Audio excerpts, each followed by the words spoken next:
You're not here because you're looking for a business opportunity. You're here because you want to learn how to make more money faster. Some people, keeping an open mind, quickly discover that the ink is still drying skill parlays into a quick fortune for them. Well, we're going to talk about our two favorite characters, Al and Nancy. And if you've already become familiar with Al and Nancy, just go ahead and skip right over this. You can click on the next slide. But if you're not, it's really important to understand Al and Nancy are characters we carry through all these trainings, because this story changed my career. I had failed 5 times in the 80s and had rejoined networking in the early 90s, and I was failing again. Now, the companies I failed with were all good companies, so it certainly wasn't the company. And the short version is I was at a seminar with a guru who was going to teach us everything, and all he talked about was goals and persistence, and said we were going to talk about them all day long. I had goals, I had persistence, obviously. I've been trying network marketing for a total of 7 years at that point. I was persistent. I went out in the hallway, met somebody, and he put a question to me, so let me put it to you. Imagine 2 distributors, Al and Nancy. Nancy's cashing huge checks, having a great time. She loves the business. She loves everything that's happening. Al, he's not cashing any checks at all. Now, in this little story, I was asked to imagine that, get enrolled in the same system, paid the same price to get started, had the same meetings available, marketing the same product. They both believed. Socioeconomic background and hygiene, same comp plan, obviously, because they were the same company, putting in the same amount of hours, both totally committed. They have the same upline. They live in the same city and have the same sponsor. They're both putting in 10 hours a week. Why is Nancy cashing huge checks and Al isn't cashing any checks at all? What's the difference between Al and Nancy? Well, it's really simple. What happened that day was he said, do you know the difference between Al and Nancy? I said 3 words that changed my life. Those 3 words were, I don't know. He said, great, you're going to be able to make a lot of money. The difference between Al and Nancy is skills. She simply does and says something different than Al. The bottom line is, if we're going to make a lot of money in network marketing, we need to learn some skills. And since our business is talking to people, we need to learn how to talk to people. If you were an electrician and you'd been an electrician for 12 years and you wanted to become a landscaper, well, obviously, before you even started, you would know that you need to learn some different skills to be equally effective or more effective as a landscaper than you were as an electrician. For some reason, when people join network marketing businesses, it never occurs to them that they need to learn some skills. So congratulations, you're in the right place, and you're going to love this skill. Would it be okay if I told you why this skill is so important? Have you ever really thought about what we get paid for, how we actually earn our money? In building a big organization, we get checks when we enroll people, and we get checks when they reorder. It might be automatic delivery program, might be transfer buying, might be called a lot of different things, but it's that monthly reorder. That's how we get checks. That doesn't have anything to do with how we earn them.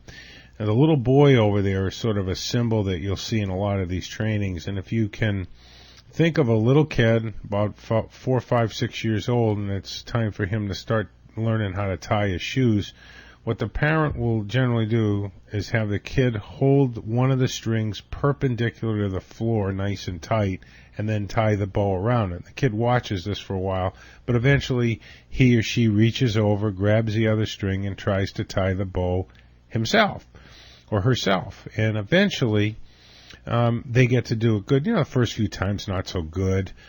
You got to tighten it up a little bit and so forth. But in a very short amount of time, a week or two, they're tying their shoes, and most importantly, you're not. So you've empowered the child and at the same time offloaded a responsibility. Well, that's how we earn our money. We earn checks by teaching other people what to do so they can do it without us. This is a teaching business. Now, the purpose of this skill is right there in red. It's hard to teach people what to do when they disappear right after you sign them up. Have you ever had anybody join and the next thing you know, even they live next door to you, you can't get them on the phone anymore? Have you ever wondered why that happens? Well, that's what this skill is for, to stop that from happening. Once you know the skills, the most people skill, the instant rapport builder skill, and how to be a great storyteller skill, enrolling people is easy. We all know that the right people are everywhere. Everybody wants to pay less taxes, make more money, and have more time, and that's what we're offering. Those skills teach you how to get 94% of the people to agree to the next step, whether it's to look at information or enroll. But so the work really begins after they're enrolled. And on these trainings or modules, what we like to do is talk about what happens in real life. So you're now getting people enrolled very easily once you've mastered the most people in instant rapport skills and the great storyteller skill, but they're disappearing. Because what we do in these trainings and modules is talk about what happens in real life. Now, here's what happens when people first start learning that this is a skill-based business. They start using the skills, they get more yeses, more people are looking at stuff, and more people are coming in the business. But they can never get them back on the phone after they enroll. Here's our excitement impedes our ability to recognize there's a problem, and we say, oh, they weren't right for the business, they weren't committed, I thought that they were really serious, but they weren't. We never take a look at what happens between the minute you sign them up and the next time you try to get them on the phone. As they said in Apollo 13, the movie, Houston, we have a problem. That's what the skill is for, to make you aware of that problem and then give you a skill to address it so less people disappear. Okay, let's talk about what happens in real life. Would it be okay if I told you what happens to the average person? They talk to 3 people and they quit. Yeah, they may stay on the product for a few months, and they might even show up at a few meetings. But you can tell right away they never bring anybody. They come right when the meeting is starting or even a minute or two after it starts. And, boy, it's like somebody lit a fire under them. Once that meeting's over, they're out the door like it's a fire drill. Now, when you signed them up, you probably did what you were told, and that is you told them not to talk to anybody. Well, good luck with that line. They're excited because they signed up, but they're scared. Do I have enough time? Do I really know how to work this business? What's my husband going to say? What's my wife going to say? Whatever. Bottom line is it leads to buyer's remorse. Would it be okay if I told you what happens to them next?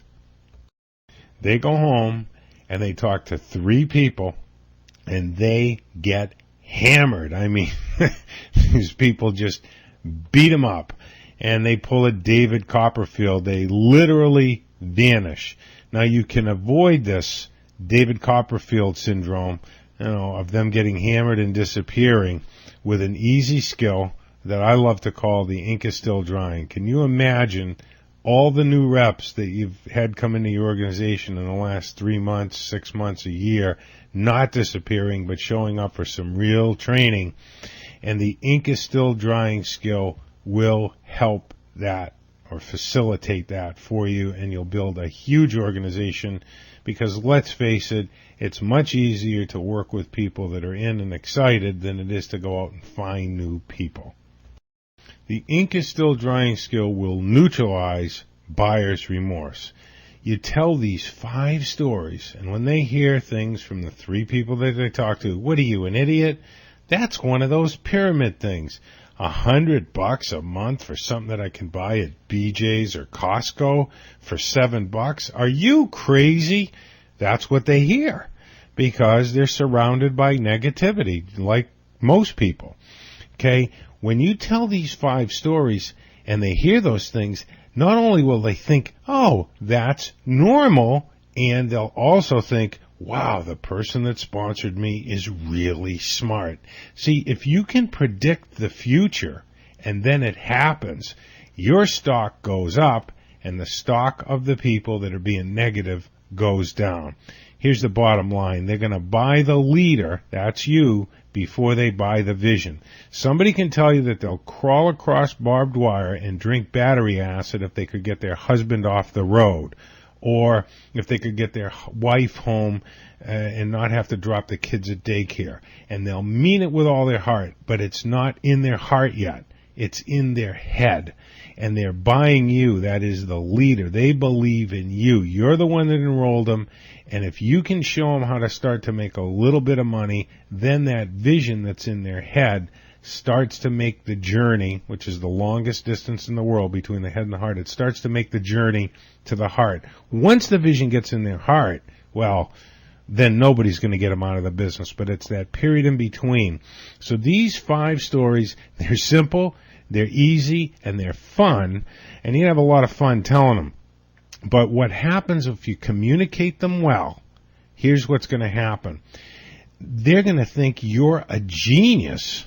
And the people that are saying, oh, that's one of those pyramid things, they're going to think of something that you told them because of the way you told the stories, and they're going to say, oh, that's normal. That's what those type of people say.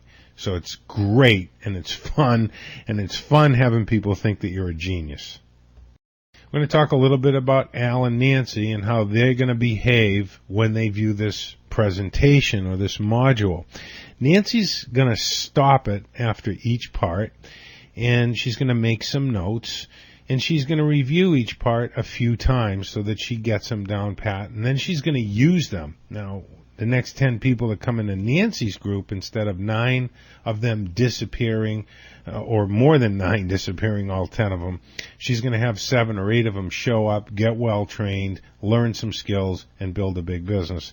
Al, of course, he's not going to do it. He'll listen to part of this, and then he'll wing the rest of it. See, it takes a long time and a lot of work for us to get a new rep in. Why not learn this skill like your own name, so that you're not having to constantly find new people for yourself and for your key people. It prevents people from quitting. Now, you can stop the presentation and make notes about the stories. You'll notice that there's a few key words, and if you write them down and listen to this a few times, you'll remember the stories. And if you've mastered the great storyteller skill, how to be a great storyteller, you'll be able to tell the stories very, very effectively. That's a crucial skill, by the way. So this will begin the 5 stories, and let me make a little suggestion. I've asked the fabulous Davine, my wife, to join me, and she's going to make like she's a new distributor, and we've done this hundreds of times, and it works great. So we're just going to kind of role play it for you. So listen to the whole stories as they come out, all 5 stories. But after each one, you can stop it, hitting that button down the bottom, and make some notes if you'd like. So the first thing that I would do in the first story is say, well, Davine, and by the way, I'm doing this either over the phone right after I've enrolled somebody, or if I've signed them up live in my living room or in a coffee shop. Hey, Davine, I know we have an appointment set up for your first coaching session, but before you go, do you have a couple more minutes? I want to tell you a couple of stories. Sure. Great. Okay. The first one actually sort of starts with a question. What would you say is the difference between needs and wants?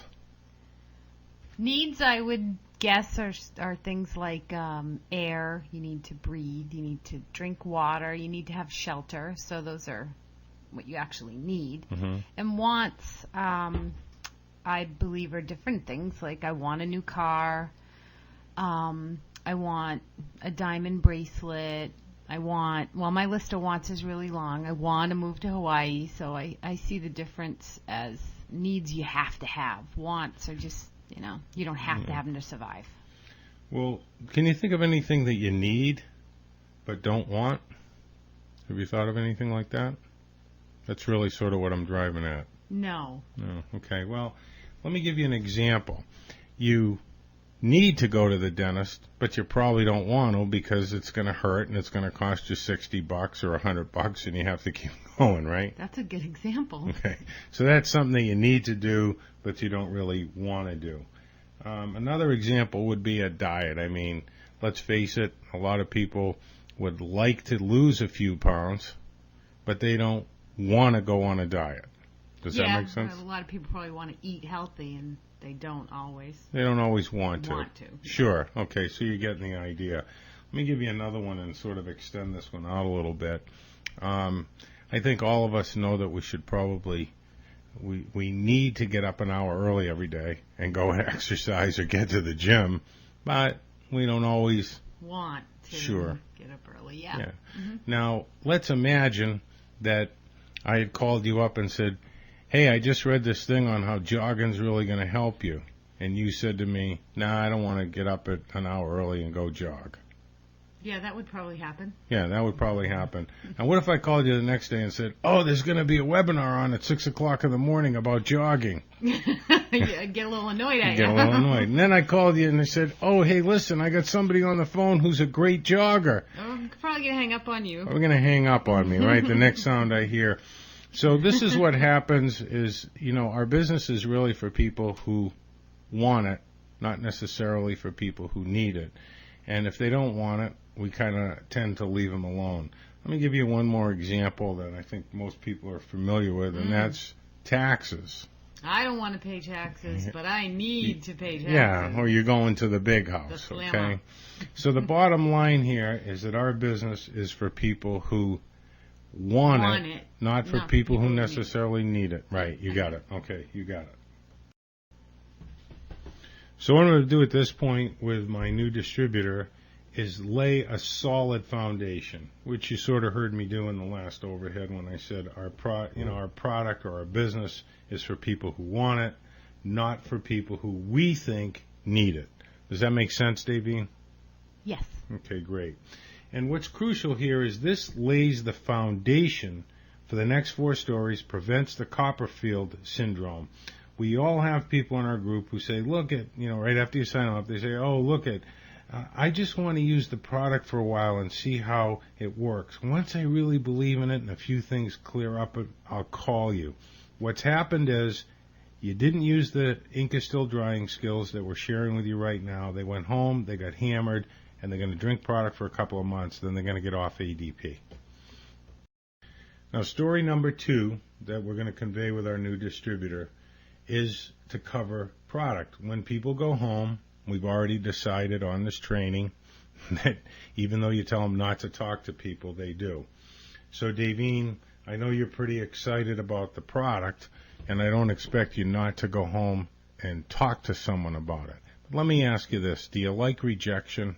No. No, most people don't like rejection very much. So would it be okay with you if I showed you a way to sort of bring the business up rejection-free? That'd be great. Okay, it's only 1 sentence. You ready for it? Are you sure it's only 1 sentence? I'm positive it's only 1 sentence. Is that why they call you the laziest networker? That's why they call me the laziest networker. The sentence is, it's actually a question, would you like to do something about it? Would you like to do something about it? Okay, that's it. Would you like to do something about it? Yeah. That's easy. Okay, so this is rejection-free.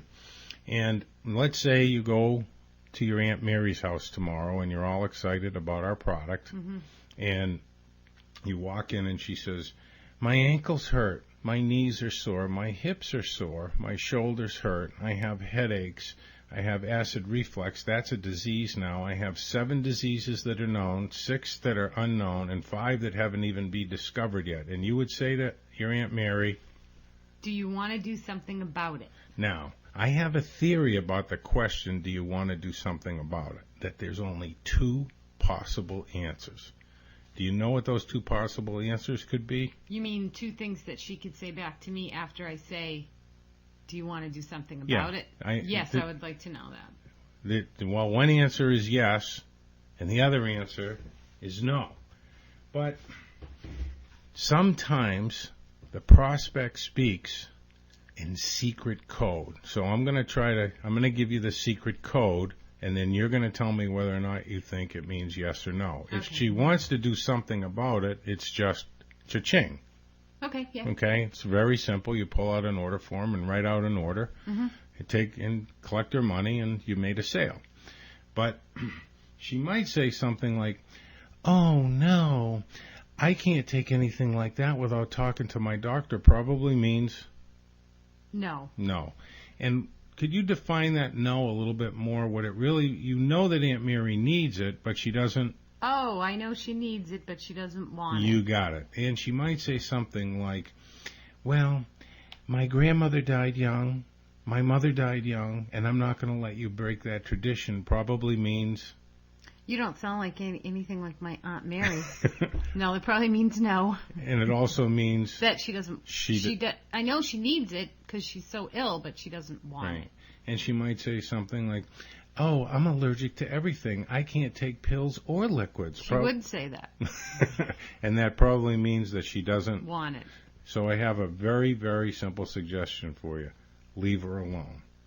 Great. Now, she hasn't rejected you. Right. And she hasn't rejected the product. The important thing here is to understand the secret code of prospects, okay? It's really important. And I want to tell you something. People that tell you that I'm allergic to everything, I'd have to check with my doctor and so forth, it's normal for people that don't want it. It's absolutely normal. So people that don't want it speak in secret code, and Sure. I have to figure it out. Sure, you don't have to figure it out, because yes is pretty easy. Yes is easy. Right. So anything besides yes is secret code. Yeah, Okay. yes means I want Want it. And no, and anything else, my grandmother died young, my mother died young, and gosh darn it, I'm not going to let you get in the way of that lineage, probably means I don't Want it. Right. So I have a theory about that makes life easy for everybody. Just leave them alone. Sounds good. Now, you wouldn't feel rejected if she said, I don't want to do anything about my arthritis, would you? No. Did you bring up the product? No. Did you bring up the plan or the company? No, I only had to learn one sentence. And that sentence was? Do you want to do something about it? Excellent. Now, story 3 goes pretty much the same way, so we'll just hop right back into the role play here. You know, Davine, I know that you're working down at Honda North right now, and a lot of people are complaining probably about that car sales are slow and so forth. And somebody might say to you, oh man, we got to get some customers here. I'm going to have to start looking for another job. I got 2 kids. My transmission broke today. I don't know where I'm going to get the money to fix it. What do you think might be a good question to ask them? I know this one. Do you want to do something about it? Okay. Now, if they say to you something like, yes, I'd like to do something about it, you can just hand them one of the CDs that I'm giving you tonight, or you can get their number and we'll call them together. But if they say yes, they want to do something about it, it means they don't only need it, but they also want it. Great. On the other hand, believe it or not, people about the businesses come up with the same type of excuses. For example, see if you can figure out the secret code. Tell me if this means they want it or not. If they said to you, oh, I don't have any time for anything like that, probably means they don't want it. Okay, and that's right. And if they said to you, my grandfather died broke, my father died broke, and gosh darn it, I'm not going to let you get in the way of that family tradition, probably means that even though I think they need it, they don't want it. Right. And if they said to you something like, I don't know anybody, I don't want to talk to anybody, I don't even know you, probably means they don't want it. They don't want it. Davine, this is normal for people that don't want to do anything about their health, and it's normal for people that don't want to do anything about their financial future. I know that these 2 stories sound pretty similar, and in fact they are. So whether it's about a health issue, if you have a health product, or it's about business, people complaining about money, what you really want to do is just find out if they what? If they want it. If they want to do something about it. And I have to ask them, do they want to do something about it? Right. And if they don't, I leave them alone. Leave them alone. And that's rejection free, because they've told you that they love the terrible conditions that they're living with. This is very... Now let me interrupt this module before we get on to stories 4 and 5 to tell you about a huge dividend. First of all, on the previous slide you saw 7 times 7 times 7 and mama repetition. I didn't really explain it then. Let me explain it to you now. People need to hear things 7 different times, 7 different ways from 7 different people before they get it. So you're going to repeat this story to Davine or your new distributor over and over and over again. Now, the big future dividend, the other thing, mama repetition, that it said, is repetition is the mother of skill. It's one of my favorite expressions. Mama repetition. That'll build your business because it's a skill-based business, and repetition's the mother of skill. So we've cleaned that up. But let me tell you about this future dividend. When a new distributor calls you about their negative Uncle Steve, who knows everybody, but he's really negative about this thing, could you just please talk to him?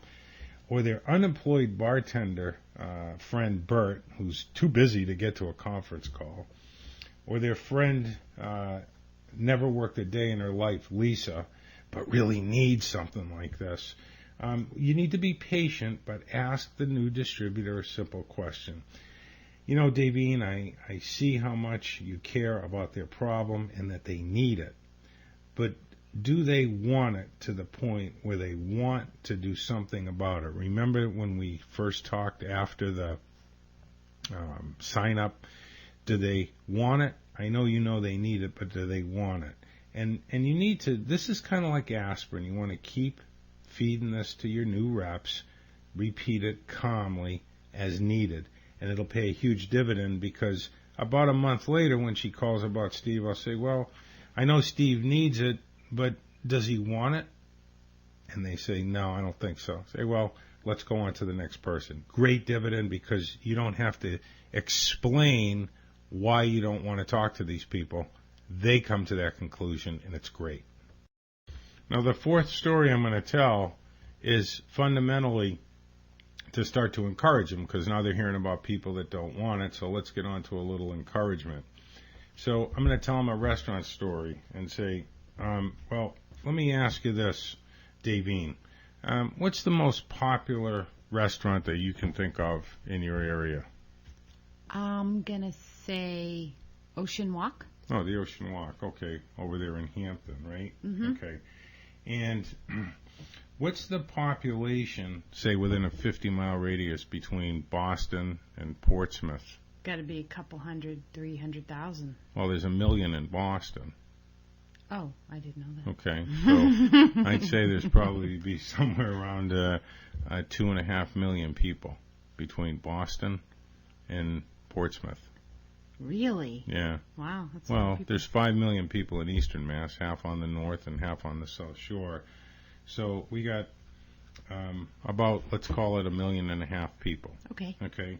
So if 10% of them want it, okay, that would be, out of 1.5 million people, that would be 150,000 people. If 10% of the people wanted to go to Ocean Walk?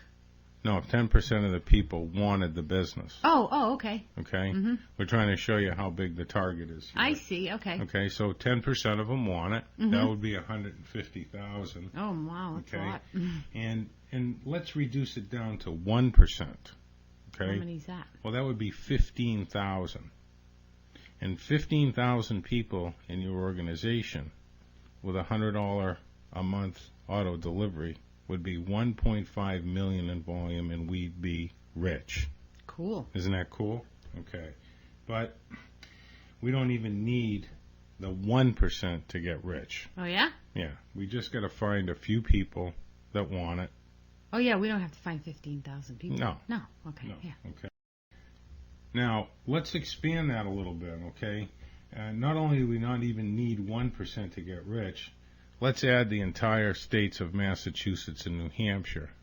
Do you know what the general population is there? Clearly I don't. Okay, well, there's 6 million in Massachusetts and about 1 million in New Hampshire. How do you know this? So, well, because I want to know what my target is. Okay.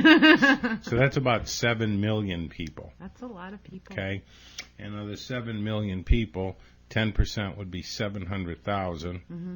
and 1% of that would be 70,000.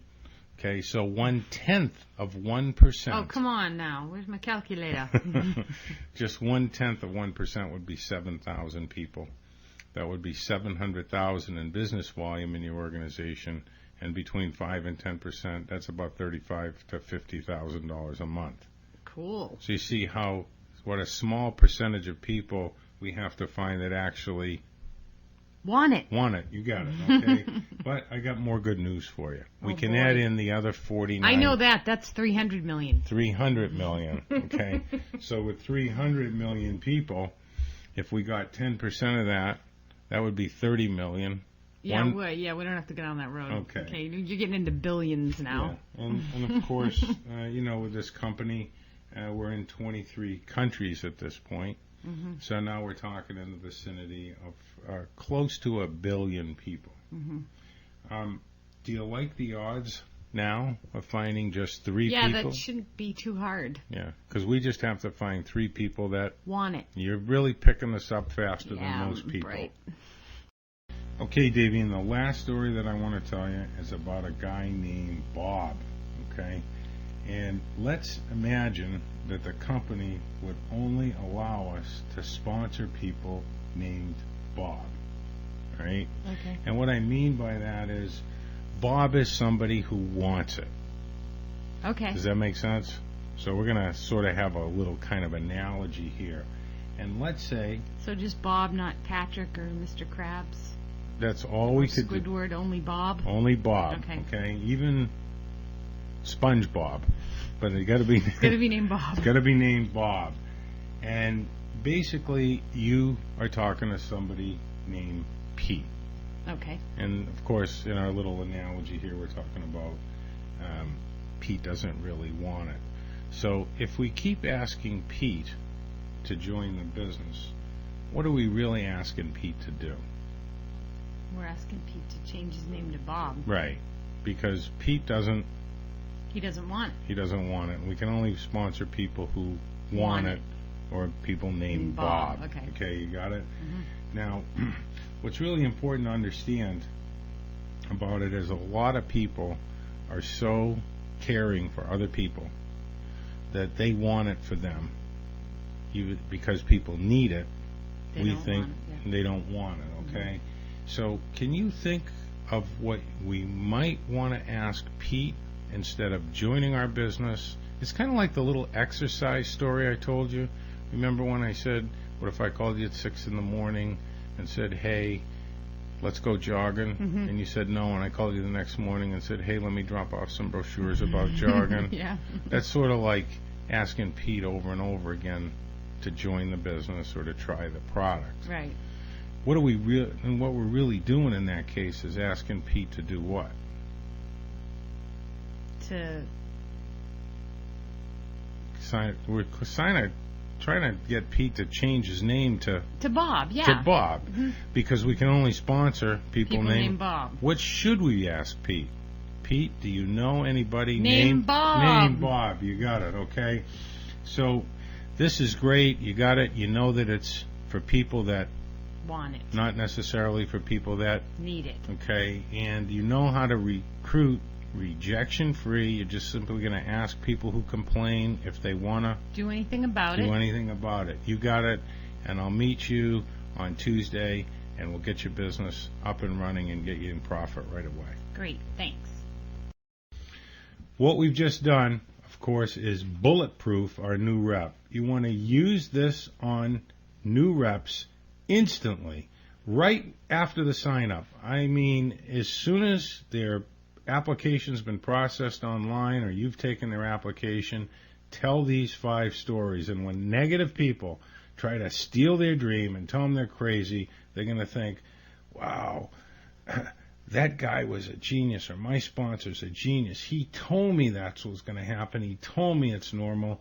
They don't want it. They need it, but they don't want it. They're going to think you're a genius, okay? Make Bob well known in your group. When folks come up to you and say, what do you say when people say it's a pyramid, or those things don't last, or how do you know they're going to have enough fruit to make that drink or enough berries to make that drink forever?